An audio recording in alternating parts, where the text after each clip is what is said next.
In other news now, one person has died, another has been injured in the fires raging between Betty's Bay and Pringle Bay in the Western Cape. Firefighters are battling winds that are flaming those fires. Residents are also being evacuated as a precautionary measure. Our reporter Nadine Theron is covering the story for us. Nadine, when we spoke to the traffic chief a little earlier, he said that those winds were really posing a massive problem to firefighting efforts. What's the latest where you are?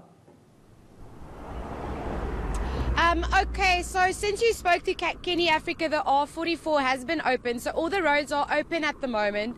But when we got to we're on the side of the R44 across the road from Betty's Bay at the moment, and when we got here half an hour ago, the fire was raging behind us. The wind really is fanning the flames towards the road, but there are two helicopters here water bombing the fire line, and they've managed to keep it kind of under control behind us, but the fire is still raging in the mountains. And I mean, as soon as those helicopters stop water bombing, it will be out of control again. Apparently the wind was such an issue yesterday that the helicopters couldn't be used, and that's why the fire got so out of control.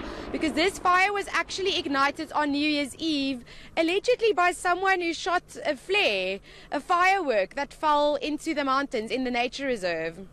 Yeah, I actually saw that tweet on Twitter around New Year's Eve time with someone bemoaning the fact that someone had fired a flare.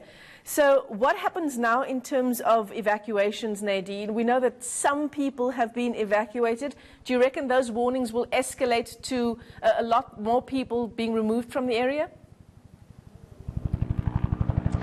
I think since the sun has risen and the helicopters have been attending to the scene, the fire has been dampened and been brought under more of a control. It's not under control yet, but it's been held back from the houses in Pringle Bay now, and it's not burning across the road where the houses are anymore.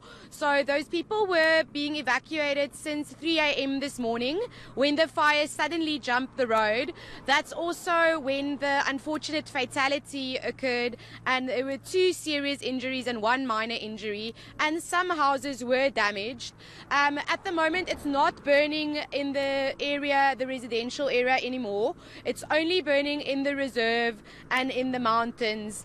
But with this strong wind, I think everyone is on reserve, and we'll find out more details then. The police haven't been able to confirm yet what the cause of the death was, but residents say that it was a middle-aged lady who had a heart attack due to smoke inhalation, but we're still waiting on confirmation on that. All right, we'll get further details from that media briefing scheduled for around 1 o'clock this afternoon.